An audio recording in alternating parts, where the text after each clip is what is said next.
Selamat hari Minggu yang diberkati. Seperti biasa katakan bersama saya orang yang paling disayang sama Tuhan. Saya orang yang dibenarkan karena iman dalam Kristus Yesus. Lihat sekeliling saudara, katakan kepada mereka, kamu juga. Amin. Beberapa minggu ini, selama bulan ini kita sama-sama belajar bagaimana caranya menjadi orang yang tetap tenang di saat dunia sedang tidak tenang. Bagaimana caranya? Yang pertama, tempatkan dirimu di bawah firman kasih karunia. Firman kasih karunia adalah senjata. Katakan bersama saya, senjata. Bukan senjata duniawi, tapi senjata yang diperlengkapi oleh kuasa Allah. Amin. Dunatos. Senjata yang diperlengkapi oleh kuasa Allah. Apa yang Injil kasih karunia sanggup lakukan, yang sanggup merubuhkan benteng-benteng. Siasat. Betul? Kubu-kubu yang dibangun oleh keangkuhan manusia untuk menentang pengenalan akan Allah. Musuh saudara, si jahat akan menaruh pikiran yang negatif, pikiran buruk. Kemudian juga akan menaruh pikiran yang logik. Dia berusaha membangkitkan logika saudara. Bagaimana caranya? Membangkitkan cara berpikir yang masuk akal. Membuat saudara melihat kepada kenyataan. Tujuannya apa? Supaya saudara tidak lagi percaya kepada firman Tuhan. Menentang firman Tuhan.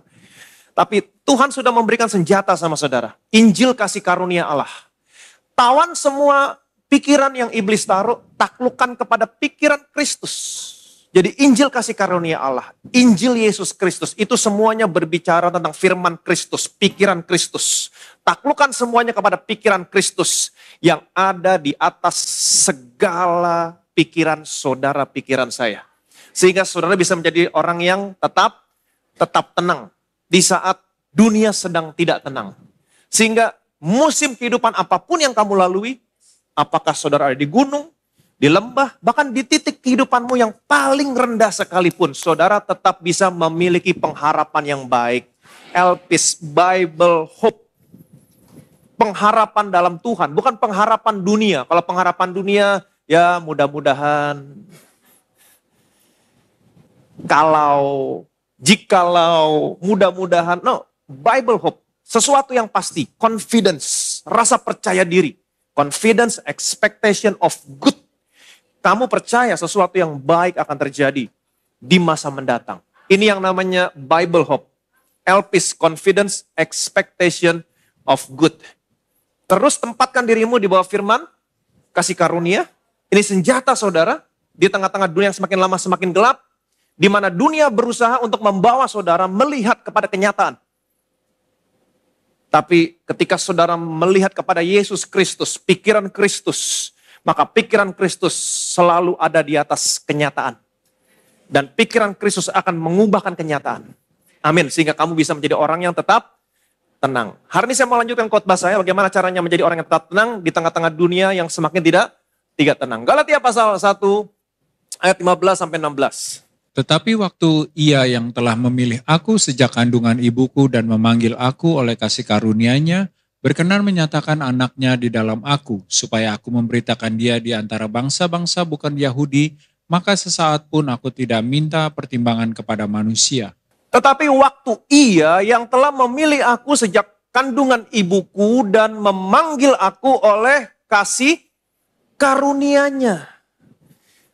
Tuhan punya maksud dan tujuan dalam hidup saudara, hidup saya sebagai orang percaya. Tuhan punya maksud dan tujuan. Sekaligus Tuhan punya panggilan dalam hidupmu. Saudara dan saya masing-masing memiliki panggilan dari Tuhan. Apa maksud dan tujuan Tuhan dalam hidupmu? Masih ingat ayat minggu yang lalu? Roma 8, 28, 29 kita tahu sekarang. Allah turut bekerja dalam segala sesuatu untuk mendatangkan kebaikan bagi mereka yang mengasihi Dia. Allah turut bekerja dalam segala sesuatu untuk mendatangkan kebaikan.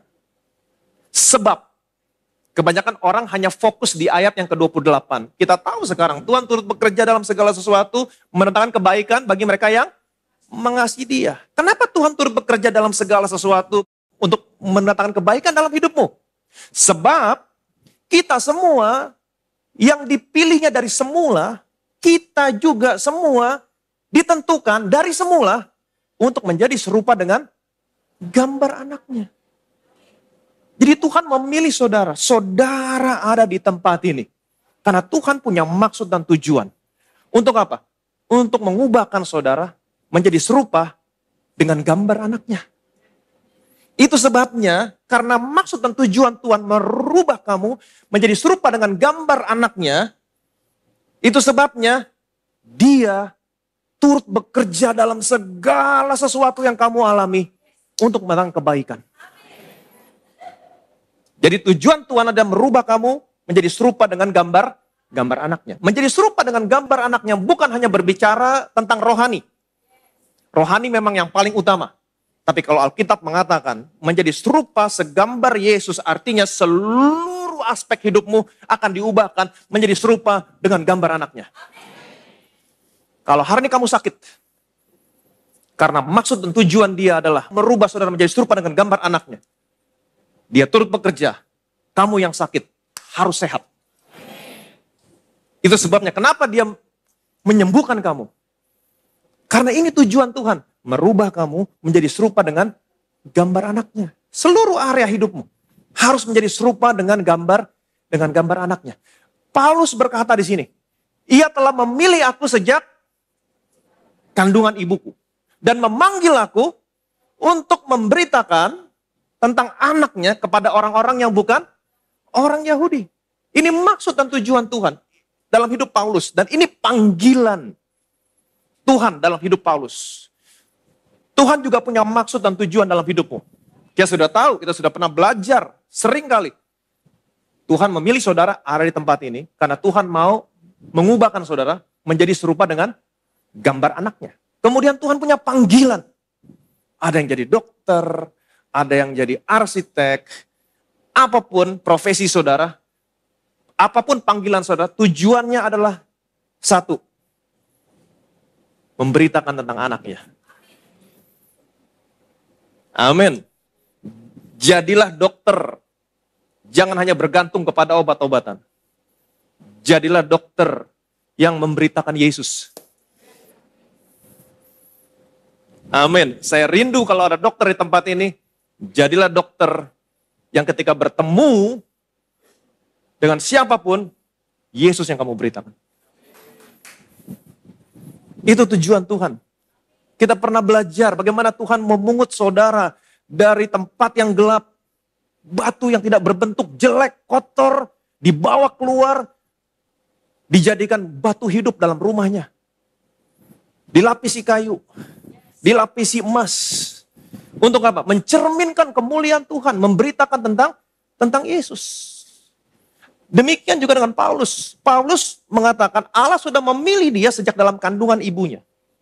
Dan memanggil dia untuk memberitakan tentang anaknya kepada bangsa-bangsa bukan Yahudi. Seperti yang kita ketahui, Paulus sebelumnya adalah siapa? Saulus. Saulus, kita tahu Saulus. Dia mengejar orang-orang percaya, menangkap, memasukkan ke dalam penjara, menganiaya, bahkan membunuh orang percaya. Dan Saulus adalah salah seorang murid dari rabi yang terkenal pada zaman itu yang bernama Gamaliel. Saulus tidak percaya Yesus adalah Mesias. Itu sebabnya dia menangkap orang percaya, mengejar, memasukkan dalam penjara, menganiaya, bahkan membunuh orang-orang percaya. Waktu Saulus melakukan demikian, Saulus berpikir dia ada di jalan yang benar. Dia berpikir dia melayani Tuhan. Ternyata dia ada di jalan yang salah.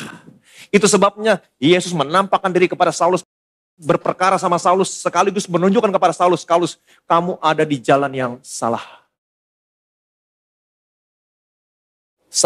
Tuhan punya panggilan, punya maksud tujuan dalam hidupnya Paulus. Kita tahu Saulus akhirnya bertobat.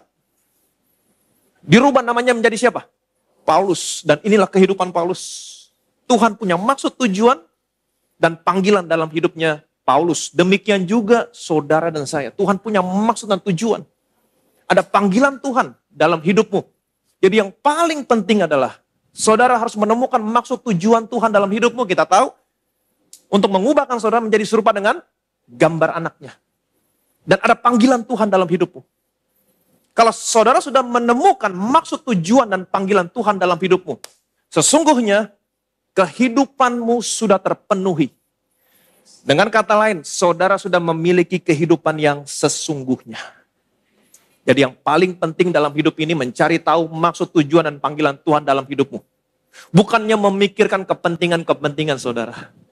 Bukannya memikirkan apalagi yang harus saya punya, apalagi yang harus... No. Nggak ada yang salah dengan yang seperti itu, nggak ada yang salah. Tapi yang paling penting adalah menemukan maksud, tujuan, dan panggilan Tuhan dalam hidupmu. Waktu kamu menemukan maksud, tujuan, panggilan Tuhan dalam hidupmu, Tuhan akan memperlengkapi kamu. Amin. Dan kamu sudah memiliki kehidupan yang sesungguhnya. Apa maksud, tujuan Tuhan dalam hidupmu? Mengubahkan kamu menjadi serupa dengan gambar anaknya. Apa panggilan Tuhan dalam hidupmu? Apapun profesimu, beritakan tentang Yesus. Amin. Bilang sama kiri kanan saudara, beritakan tentang Yesus. Matius pasal 11, perhatikan baik-baik, ayat 28 sampai dengan 30. Marilah kepadaku semua yang letih lesu dan berbeban berat, aku akan memberi kelegaan kepadamu. Pikulah kuk yang kupasang dan belajarlah padaku, karena aku lemah lembut dan rendah hati, dan jiwamu akan mendapat ketenangan. Sebab kuk yang kupasang itu enak dan bebanku pun ringan. Marilah kepadaku semua yang letih lesu dan berbeban berat, aku akan memberikan kelegaan kepadamu. Marilah kepadaku semua yang letih lesu dan berbeban berat, aku memberi kelegaan kepadamu. Sesuatu terjadi sama orang-orang yang selalu datang dan menempatkan dirinya di bawah firman Kristus. Karena di sini Yesus berkata, marilah kepadaku semua yang letih lesu, berbeban berat, datang kepadaku. Dengar, aku memberikan kelegaan kepadamu. Sesuatu terjadi sama orang-orang yang selalu datang dan menempatkan dirinya di bawah perkataan Yesus. Apa yang terjadi? Mendapat kelegaan. Mendapat kelegaan. Gereja ini selalu membawa jemaatnya datang dan mendengar firman Kristus. Melihat Yesus dalam firman-Nya. Karena semua firman yang disampaikan dari mimbar di gereja ini, semuanya berbicara tidak lain, tidak bukan. Semuanya tentang siapa? Tentang Yesus. Jadi saudara datang, saudara duduk, saudara mendengar firman Kristus, saudara melihat Yesus dalam firman-Nya. Dan saya percaya seperti apa yang Yesus janjikan. Saya percaya jemaat di gereja ini adalah orang-orang yang memiliki kelegaan. Rest. Tenang. Amin. Dari mana saya tahu? Tuhan yang berkata, dari buahnya lah kamu mengenal mereka.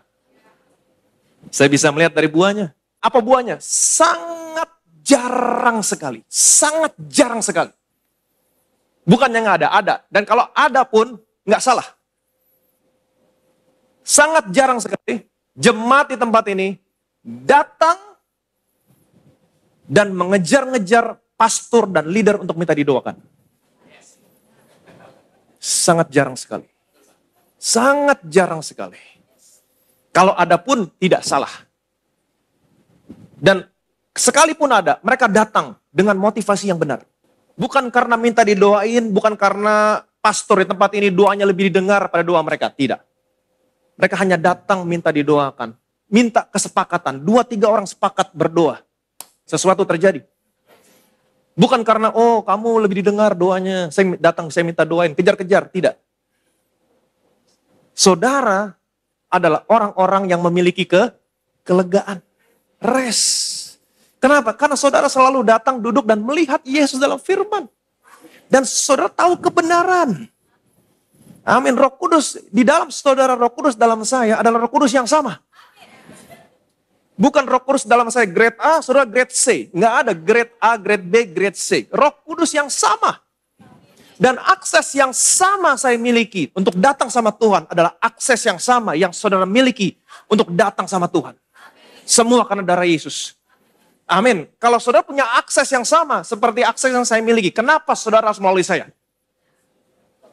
Saudara bisa datang sendiri. Saudara memiliki kelegaan. Amin. Kalau saudara boleh cek setiap hari, telepon di kantor, nomor di sini, 021, nomor berapa saya aja lupa nomornya. Itu tidak pernah bunyi. Sampai saya berpikir sama Esra, apa kita putusin aja nih telkom. Nggak pernah bunyi, nggak ada yang orang telepon, konseling, nggak ada. Puji Tuhan. Jemaat Bethesda adalah jemaat yang memiliki kelegaan. Bahkan volunteer sekalipun, suatu hari ketika mereka harus menghadapi konsekuensi karena satu dan lain hal, konsekuensi disiplin karena satu dan lain hal, mereka tidak pergi dari gereja ini. Tidak. Mereka tetap datang menjadi jemaat, duduk dengar firman Kristus, dan pada akhirnya satu saat mereka bisa melayani kembali. Mereka adalah jemaat-jemaat yang dewasa. Kenapa? Penuh kelegaan. Karena mereka tahu, mereka melayani di tempat ini. Mereka melayani bukan manusia yang mereka layani, tapi mereka melayani seorang pribadi yang begitu baik, yang telah memberikan nyawanya untuk keselamatan mereka. Amin. Marilah kepadaku semua yang letih lesu dan berbeban berat. Saudara bisa bayangin, Yesus berdiri di tengah-tengah orang banyak saat itu. Marilah kepadaku, letih lesu, berbeban berat. Kenapa mereka letih lesu, berbeban berat? Karena mereka hidup di bawah hukum Taurat. Mereka berusaha menyenangkan hati Tuhan dengan melaksanakan 10 hukum Taurat dengan kekuatan mereka. Tidak ada seorang pun. Saya katakan, tidak ada seorang pun yang sanggup hidup di bawah hukum Taurat. Hukum Taurat standarnya terlalu tinggi. Begitu sempurna. Alkitab berkata, tidak ada seorang pun yang dibenarkan karena melakukan hukum Taurat. Dan semua orang yang hidup di bawah hukum Taurat, hidup di bawah kutuk. Sebab ada tertulis, terkutuklah orang yang tidak setia melakukan segala sesuatu. Jadi kalau saudara coba-coba untuk hidup di bawah hukum Taurat, saudara harus melakukan 10-10-nya. Nggak boleh gagal satu. Salah satu, saudara bersalah terhadap semuanya. Begitu tinggi standarnya, begitu sempurna. Jadi jangan pernah bermimpi hidup di bawah hukum Taurat. Jangan pernah bermimpi. Puji Tuhan, Tuhan sudah membebaskan kamu dari hukum Taurat. Amin. Hari ini kamu hidup di bawah kasih karunia. Marilah kepadaku semua yang letih lesu dan berbeban berat, aku akan memberikan kelegaan kepadamu. Kelegaan, ada kelegaan yang diberikan. Ada rest yang diberikan. Di mana? Di dalam kesadaran saudara. Waktu saudara datang, duduk, menempatkan dirimu di bawah firman Kristus, Injil kasih karunia, saudara mendapatkan rest. Di mana? Dalam kesadaran saudara. Waktu saudara tahu semua dosamu diampuni, saudara mendapat kelegaan. Di mana? Dalam kesadaran saudara. Semua dosamu sudah diampuni. Katakan bersama saya semua. Amin. Waktu kamu mendengar semua dosa saya sudah diampuni, saudara mendapat kelegaan. Tapi banyak orang yang tidak berani memberitakan semua dosamu sudah diampuni. Kenapa? Karena akan membuat orang hidupnya semakin seenak-enaknya. Akan membuat orang semakin enak berbuat dosa. No, ini jauh dari kebenaran. Ini jauh dari kebenaran. Saudara masih ingat waktu Yesus makan di rumah orang Farisi yang bernama Simon? Di situ ada seorang perempuan duduk di kaki Yesus, menangis, membasahi kaki Yesus dengan air matanya, menciumi kaki Yesus, meminyaki kaki Yesus dengan minyak wangi. Melihat kejadian ini, Yesus berkata kepada Simon, Simon, saya punya sebuah perumpamaan. Ada 2 orang yang berhutang, yang satu 50, yang satu 500. Karena kedua orang ini tidak bisa membayar hutangnya, maka si pemberi hutang menghapus hutang kedua orang ini, lunas. Menurut pendapat kamu, siapakah di antara kedua orang ini yang berhutang 50 kah? Yang berhutang 500 kah? Yang terlebih mengasihi si pemberi hutang? Simon berkata, tentunya yang paling banyak dihapus hutangnya, yang 500. Tuhan berkata, betul katamu Simon. Betul katamu Simon. Yang paling banyak dihapus hutangnya adalah yang paling mengasihi. Kamu lihat perempuan ini Simon? Aku masuk ke rumahmu. Kamu tidak memberi air kepadaku untuk membasuh kakiku. Tapi perempuan ini membasahi kakiku dengan air matanya. Aku masuk ke rumahmu. Kamu tidak cium aku Simon.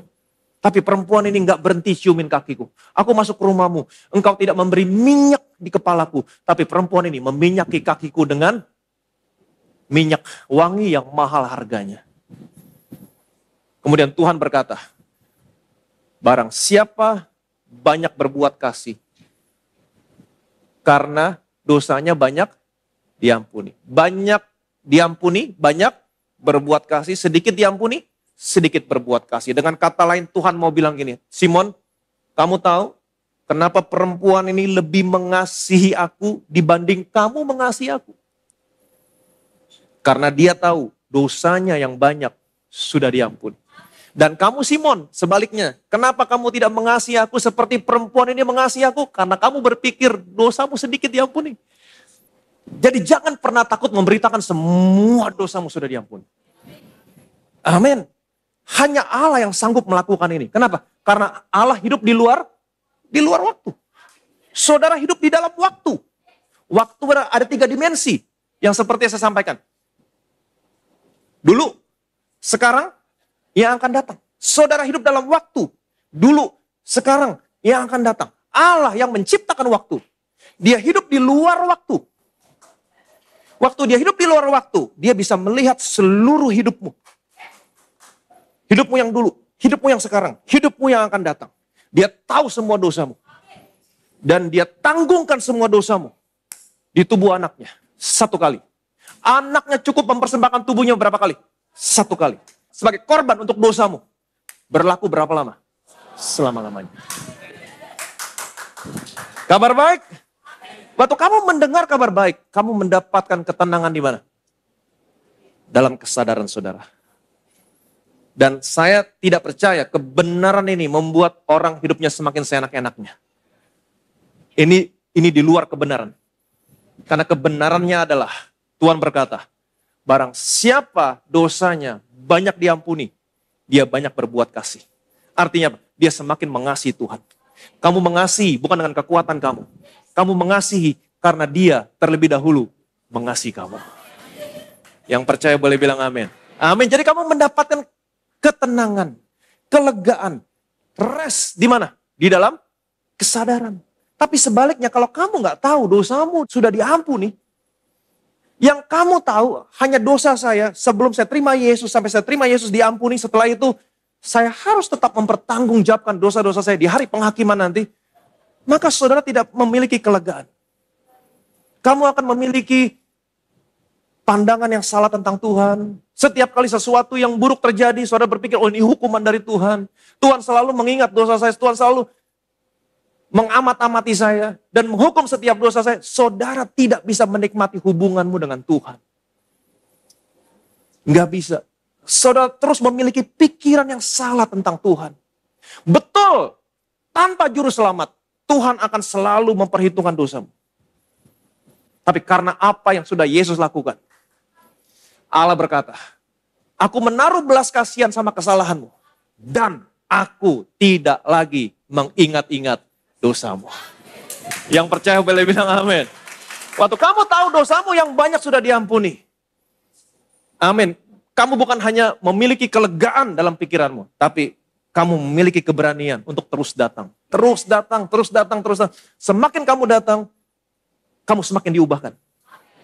Dari satu kemuliaan kepada kemuliaan, sehingga pada akhirnya kamu menjadi sama seperti dia. Jadi terus tempatkan dirimu di bawah firman kasih karunia. Di bawah firman Kristus, karena Tuhan berkata, marilah kepadaku, semua kamu letih lesu, kamu berbeban berat, datang sini semua. Aku akan memberikan kelegaan. Rest di bawah kesadaran saudara. Jadi kalau saudara ingin memiliki rest, kelegaan dalam kesadaranmu, enggak ada cara lain. Datang sama Yesus. Tempatkan dirimu di bawah firman Kristus. Itu yang pertama. Kamu akan menjadi orang yang tenang di saat semua orang enggak tenang. Pikulah kuk yang kupasang dan belajarlah padaku. Pikulah kuk yang kupasang. Apa itu? Injil kasih karunia. Bukan hukum Taurat. Hukum Taurat adalah kuk yang berat. Kamu berbeban berat. Kamu akan letih lesu. Sekalipun kamu berusaha dengan kekuatanmu, kamu gak akan pernah sanggup. Tapi kuk yang kupasang, kita lihat nanti itu enak. Ringan. Amin. Jadi pikulah kuk yang kupasang berbicara tentang Injil kasih karunia. dan belajarlah daripadaku. Tempatkan dirimu di bawah firman Kristus, belajar daripadaku, karena aku lemah lembut dan rendah hati, dan jiwamu akan mendapat ketenangan. Ketenangan yang kedua. Ketenangan yang pertama, ketenangan di dalam kesadaran. Bagaimana caranya? Tempatkan dirimu di bawah firman kasih karunia. Yang kedua, jiwamu akan mendapat ketenangan. Jiwa berbicara tentang apa? Pikiran. Pikiranmu akan mendapat ketenangan. Saudara mau menjadi orang yang tenang? Mau? Enak makan, enak tidur. Jadilah orang yang lemah lembut dan rendah hati. Nggak semuanya bilang amin. Dan jiwamu akan mendapat ketenangan. Bagaimana caranya? Jadilah orang yang lemah lembut dan rendah hati. Bagaimana caranya? Belajar dari Yesus. Belajar dari Yesus. Jiwamu akan mendapat ketenangan. Perhatikan baik, ada dua hal di sini. Mendapat ketenangan di dalam kesadaran. Bagaimana caranya? Tempatkan dirimu di bawah firman Kristus. Di bawah Injil kasih karunia.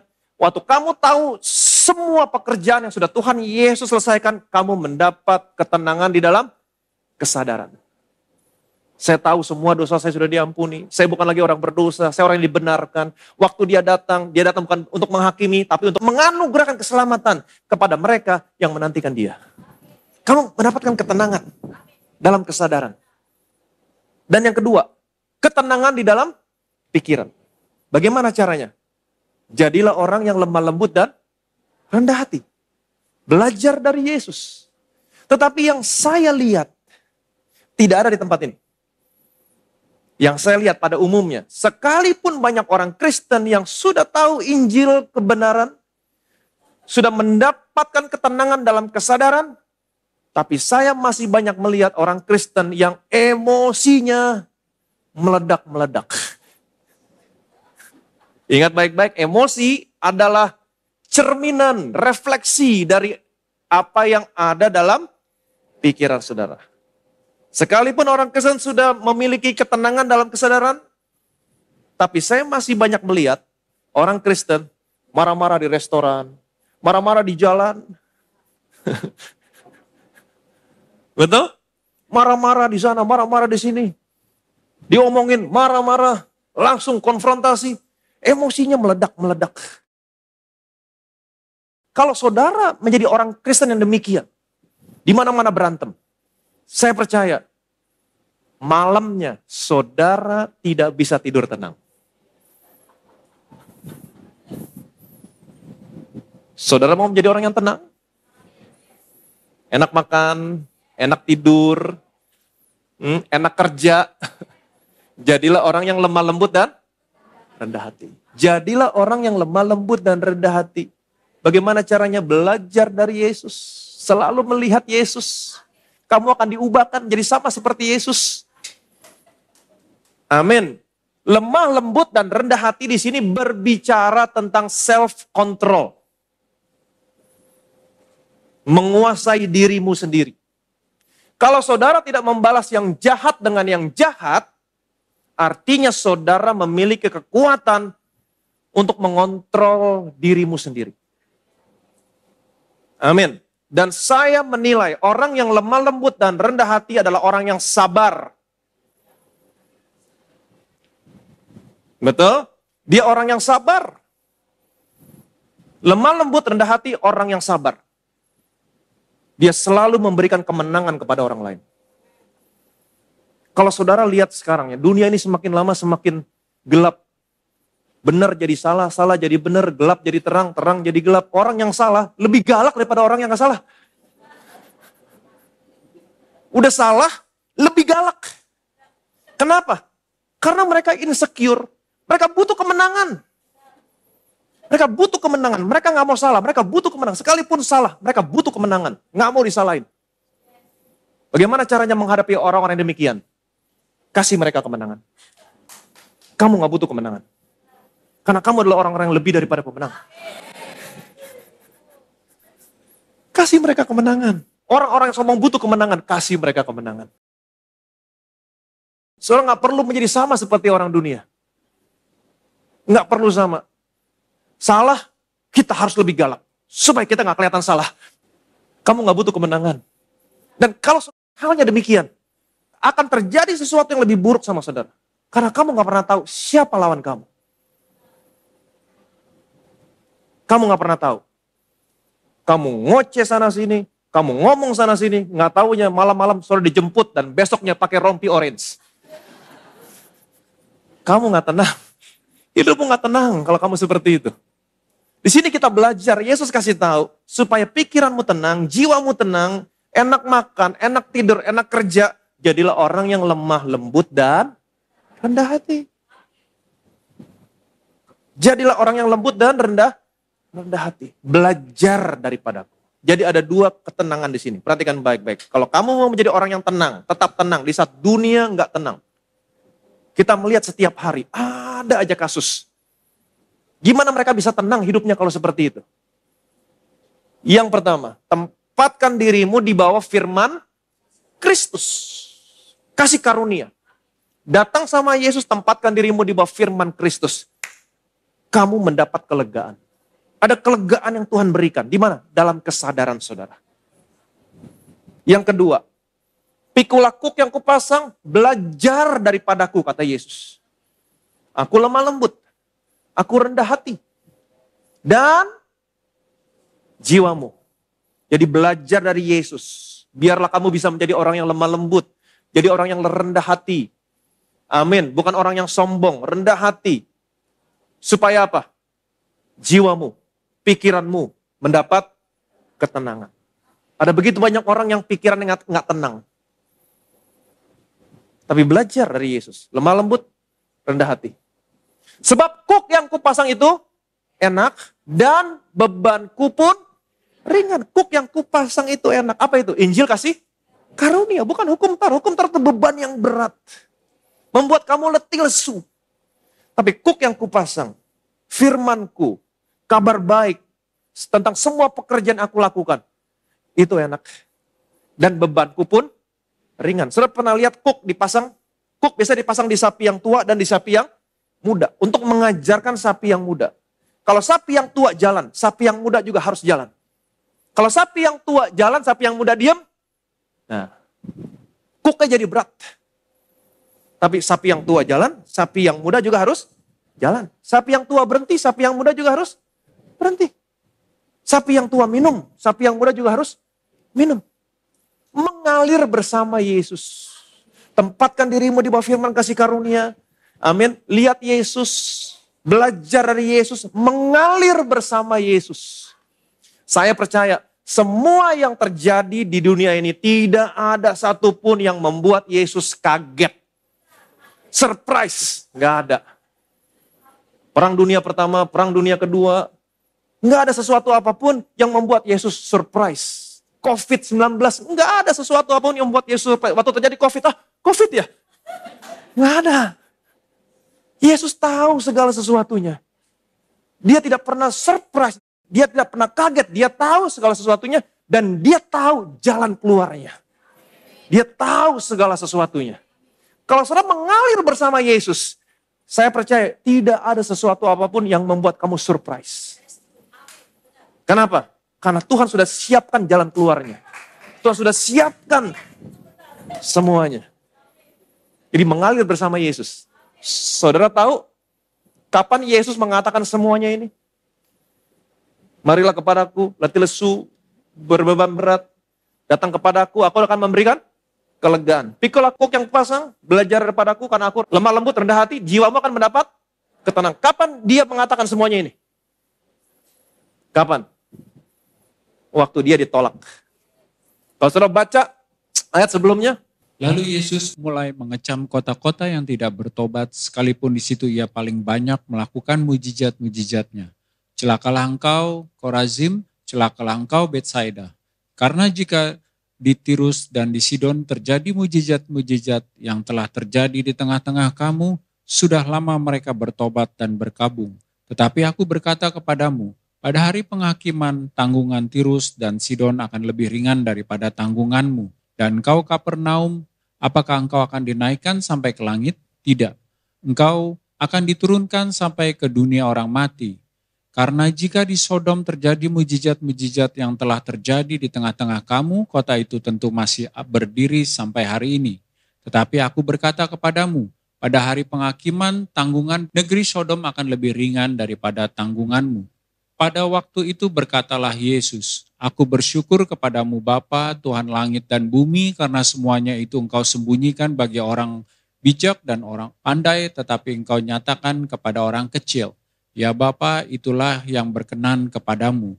Semua telah diserahkan kepadaku oleh Bapakku, dan tidak seorang pun mengenal anak selain Bapa, dan tidak seorang pun mengenal Bapa selain anak, dan orang yang kepadanya anak itu berkenan menyatakannya.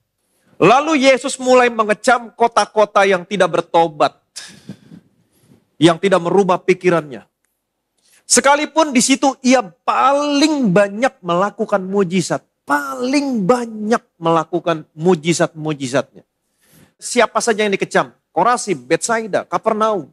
Celakalah engkau Korazim, Betsaida, karena jika di Tirus dan di Sidon terjadi mujizat-mujizat yang telah terjadi di tengah-tengah kamu, sudah lama mereka bertobat dan berkabung. Dengan kata lain Tuhan mau bilang gini sama orang-orang yang di Korazim dan di Betsaida. Kalau aku melakukan mujizat yang sama seperti aku lakukan di tempat kamu, maka orang yang di Tirus dan di Sidon sudah lama mereka bertobat. Tapi kamu gak bertobat. Sekalipun aku buat banyak mujizat di tengah-tengah kamu. Aku berkata kepadamu, Yesus kasih tahu konsekuensinya. Pada hari penghakiman, tanggungan Tirus dan Sidon akan lebih ringan daripada tanggungan Kapernaum. Dan engkau Kapernaum, apakah engkau akan dinaikkan sampai ke langit? Tidak. Engkau akan diturunkan sampai ke dunia orang mati. Karena jika di Sodom, saudara tahu kota Sodom, betapa hancurnya kota itu. Tapi Tuhan berkata begini, kalau saja di Sodom dulu, aku melakukan mujizat-mujizat yang aku lakukan di tengah-tengah kamu, kota itu sampai hari ini masih berdiri. Dengan kata lain, mereka pasti bertobat. Tapi kamu nggak pernah bertobat. Apakah engkau akan ditinggikan sampai ke langit? Ada saatnya Kapernaum sama seperti ada di surga. Kapan? Waktu pemilik surga ada di sana. Waktu Yesus ada di sana. Ada banyak mujizat yang Tuhan lakukan di sana. Membangkitkan anaknya Yairus, kepala rumah ibadat di Kapernaum. Waktu dalam perjalanan ke rumah Yairus, Yesus menyembuhkan perempuan yang 12 tahun pendarahan. Yesus menyembuhkan ibu mertua Petrus yang sakit demam. Yesus juga menyembuhkan hamba seorang perwira, di mana perwira ini berkata, katakan sepatah kata saja, maka hambaku di rumah akan sembuh. Ada begitu banyak mujizat yang Tuhan lakukan di sana. Tapi yang terjadi? Mereka menolak. Mereka menolak. Tapi aku berkata kepadamu, pada hari penghakiman, tanggungan negeri Sodom akan lebih ringan daripada tanggungan. Yesus kasih tahu konsekuensinya. Setelah Yesus ditolak, apa yang Yesus katakan? Saudara bisa menilai Yesus, belajar dari Yesus. Dia lemah lembut, dia rendah hati. Waktu dia ditolak, dia berdoa sama bapaknya begini. Pada waktu itu, pada waktu kapan? Pada waktu dia ditolak. Dia berdoa sama bapaknya. Aku bersyukur kepadamu Bapa, Tuhan langit dan bumi. Engkau sembunyikan semuanya ini kepada orang bijak dan orang pandai. Tapi engkau bukakan kepada orang kecil. Itulah yang berkenan kepadamu. Yesus pergi. Dia gak marah. Yesus lemah lembut dan rendah hati. Waktu Yesus mau pergi ke Samaria, dia kirim utusan terlebih dahulu. Apa yang terjadi? Utusannya ditolak. Dan kemudian kedua murid Yesus yang bernama Yohanes Yakobus, Tuhan, apakah engkau mau supaya kami menurunkan api dari langit untuk membinasakan mereka? Apakah Yesus berkata, turunin? Tidak. Dia berpaling, dia menegur mereka. Roh macam apa yang kamu miliki? Aku datang bukan untuk menghakimi, aku datang untuk menyelamatkan. Dia rendah hati, dia lemah lembut. Belajar dari Yesus, jiwamu akan mendapat ketenangan. Nah, Sebelum saya tunjukkan sama saudara Matius 11, 28, 29. Apa inti dari ayat ini adalah? Supaya kamu bisa menjadi orang yang tenang. Di tengah-tengah dunia yang sedang tidak tenang. Kita lihat satu ayat ini dulu. Di sini ada mirror image yang bisa kita lihat. Terpujilah Allah Israel sebab ia melawat umatnya dan membawa kelepasan baginya. Ia menumbuhkan sebuah tanduk keselamatan bagi kita di dalam keturunan Daud hambanya itu. Seperti yang telah difirmankannya sejak purbakala oleh mulut nabi-nabinya yang kudus. Untuk melepaskan kita dari musuh-musuh kita dan dari tangan semua orang yang membenci kita, untuk menunjukkan rahmatnya kepada nenek moyang kita dan mengingat akan perjanjiannya yang kudus, yaitu sumpah yang diucapkannya kepada Abraham bapa leluhur kita, bahwa ia mengaruniakan kita supaya kita terlepas dari tangan musuh, dapat beribadah kepadanya tanpa takut. Dalam kekudusan dan kebenaran di hadapannya seumur hidup kita. Dan engkau, hai anakku, akan disebut Nabi Allah yang Maha Tinggi, karena engkau akan berjalan mendahului Tuhan untuk mempersiapkan jalan baginya, untuk memberikan kepada umatnya pengertian akan keselamatan yang berdasarkan pengampunan dosa-dosa mereka, oleh rahmat dan belas kasihan dari Allah kita, dengan mana ia akan melawat kita surya pagi dari tempat yang tinggi. Dari ayat yang kita baca tadi, saudara bisa melihat dari huruf-huruf yang saya bold tadi, di sini saudara bisa melihat ada mirror image. Betul? Melawat, keselamatan, nabi, musuh-musuh. Perjanjian di tengah-tengah. Jadi intinya adalah perjanjian. Ada mirror image. Nah, kalau kita baca ayat yang Matius 11 tadi, perhatikan baik-baik. Ayat 28 sampai 30. Marilah kepadaku semua yang letih lesu dan berbeban berat. Aku akan memberi kelegaan kepadamu. Kelegaan. Pikulah kuk yang kupasang dan belajarlah padaku. Karena aku lemah lembut dan rendah hati, jiwamu akan mendapat ketenangan. Sebab kuk yang kupasang itu enak dan bebanku pun ringan. Ada mirror image di sini. Letih lesu, berat, enak, bebanku ringan, kelegaan, ketenangan.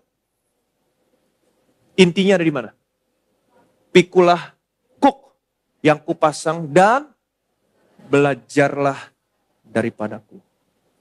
Tuhan mau saudara menempatkan dirimu di bawah firman kasih karunia. Terus melihat Yesus. Belajar daripada Yesus. Amin. Kamu akan diubahkan dari satu kemuliaan kepada kemuliaan. Kita semua mencerminkan kemuliaan Tuhan dengan muka yang tidak terselubung. Apa itu? Melihat Yesus dalam firman. Kamu akan diubahkan dari satu kemuliaan kepada kemuliaan. Jadi sama seperti Yesus. Dan jiwamu mendapat ketenangan. Tuhan mau kamu selalu melihat Yesus. Tapi dunia ini selalu mau saudara melihat kepada dunia ini. Ingat baik-baik. Kamu akan menjadi sama seperti apa yang kamu lihat. Sekali lagi saya ulangi. Kamu akan menjadi sama seperti apa yang kamu lihat. Dunia mau saudara melihat kepada dunia ini. Supaya apa? Supaya kamu menjadi sama seperti mereka. Dan kalau saudara senantiasa melihat kepada dunia ini, sama seperti mereka, maka saudara akan menjadi sama seperti mereka. Orang-orang yang tidak tenang. Tapi Tuhan mau kamu selalu melihat kepada Yesus. Amin. Kamu akan menjadi sama seperti Yesus. Dan Tuhan berkata, kamu akan menjadi orang yang tenang. Kamu akan menjadi orang yang tenang. Di sosial media, ada begitu banyak video, ada begitu banyak klip singkat. Dan dunia mau kamu melihat kepada mereka. Akhir-akhir ini saya lagi banyak ketemu, kalau saudara mungkin ketemu, ada orang dua lagi makan kue, yang satu iseng jailin kuenya, dicoel dikit, yang satu langsung hancurin kuenya. Wah! Pernah dengar? Pernah lihat? Ada? Kelihatannya lucu. Waktu sini, wah lucu. Karena ekspresi orang yang dihancurin lucu. Tapi di balik itu semua, ada moral yang tidak baik yang dunia mau sampaikan sama kamu. Dunia mau kamu melihat kepada dunia. Artinya apa? Kalau kamu dijahatin, jahatin orang lain, lebih gila lagi. Atau lu jahatin gua jahatin lu lebih lagi. Atau lu ngomongin gua ngomongin lu, lebih hancur lagi. Dunia mau saudara seperti itu. Lucu kelihatannya. Saudara lucu, lihat. Saudara nggak nyadar, habisin waktumu di sosial media. Scroll, terus scroll. Begitu dibagiin lagi ke teman CG, dibagiin terus.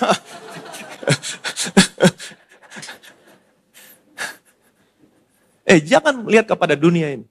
Dunia mau kamu menjadi sama seperti dunia. Makan di restoran, ada begitu banyak video makan di restoran mendapat pelayanan atau di dalam makanan ada laler, langsung dibuang. Jangan menjadi sama seperti dunia. Atau ada makanan, ada sesuatu yang tidak baik di makanan saudara, panggil pelayanan saudara, marah-marahin, minta diganti. Jangan seperti dunia. Jadilah orang yang lemah lembut dan rendah hati. Ngapain marah-marah? Saudara mau viral? Mau kelihatan menang? Ngapain? Lemah lembut, rendah hati.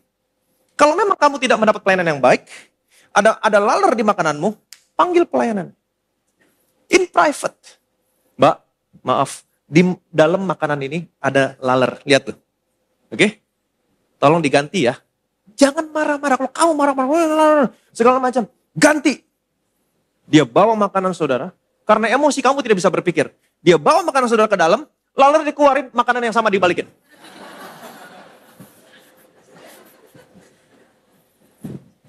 Tulus seperti, cerdik seperti ular. Lemah lembut, rendah hati, Mbak ada makanan. Mau diambil? Jangan diambil. Kamu masakin yang baru, kamu bawa yang baru, baru kamu ambil yang ini.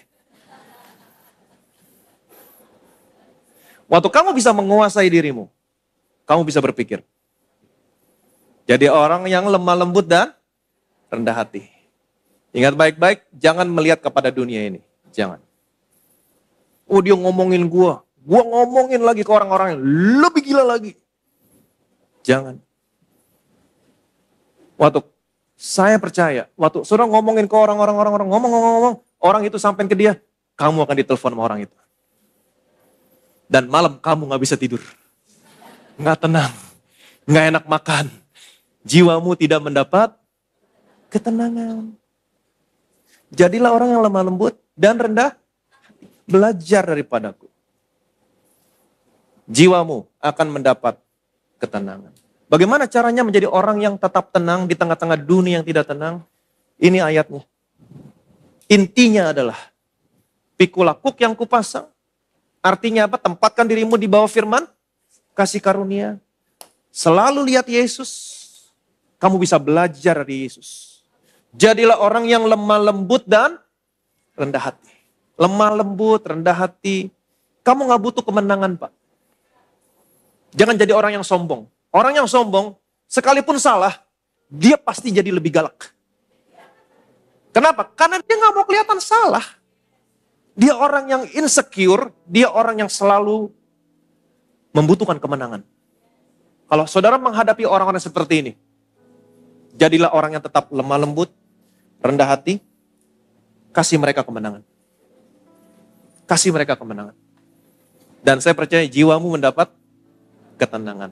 Enak makan, enak tidur, enak kerja. Amin.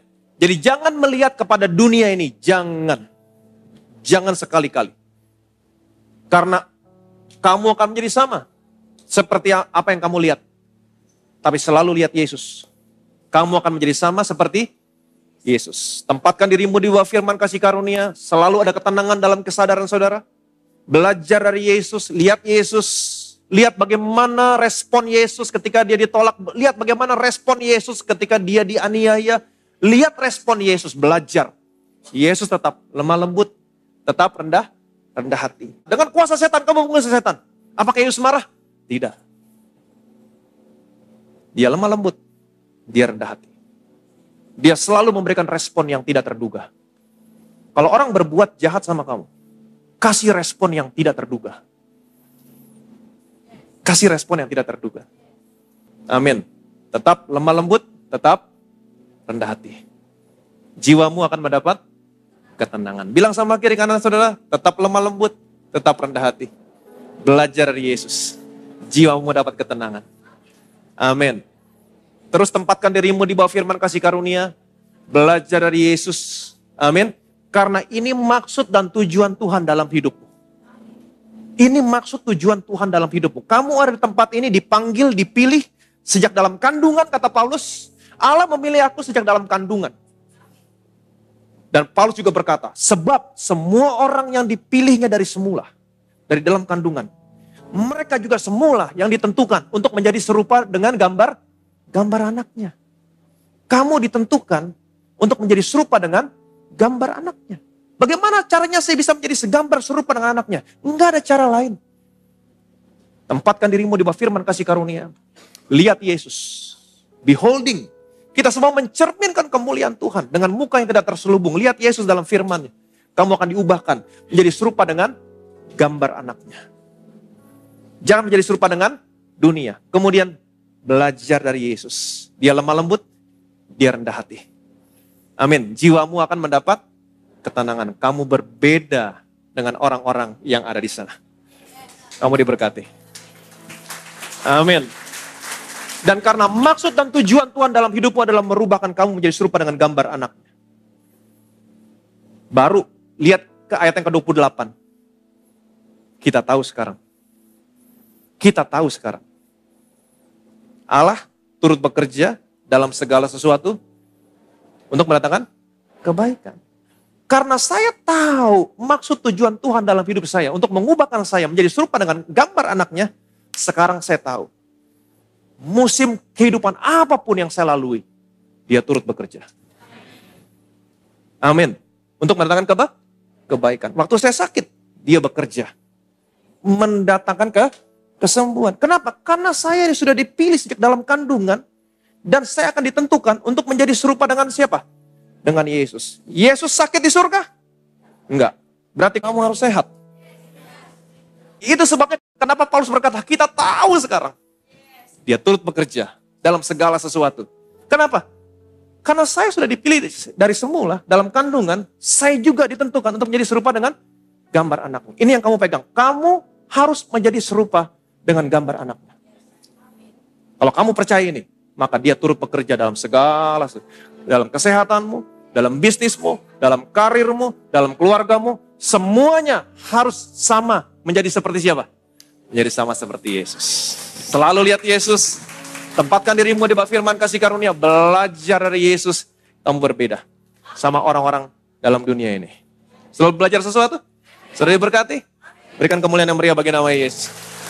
Betapa kami bersyukur Tuhan, buat Injil kasih karuniamu Tuhan, di mana kami percaya ketika kami menempatkan diri kami di bawah Injil kasih karunia, kami mendapatkan ketenangan di dalam kesadaran kami. Dan ketika kami melihat Engkau dalam firman kasih karunia, dengan muka yang tidak terselubung, beholding, kami akan diubahkan menjadi serupa dengan gambar-Mu Tuhan. Perkataanmu penuh dengan kasih karunia, maka perkataan kami penuh dengan kasih karunia. Engkau lemah lembut, rendah hati. Demikian juga kami akan diubahkan menjadi orang yang lemah lembut, rendah hati. Dan jiwa kami, pikiran kami akan mendapat ketenangan. Kami percaya Tuhan, kami diubahkan menjadi serupa dengan gambar-Mu, bukan hanya dalam hal rohani. Tapi ketika firman-Mu mengatakan kami diubahkan serupa dengan gambar anak-Mu. Dalam segala aspek kehidupan kami akan diubahkan menjadi segambar serupa dengan Yesus. Kesehatan kami, kekuatan kami, keluarga kami, anak-anak kami, karir, bahkan bisnis kami Tuhan, akan diubahkan semuanya.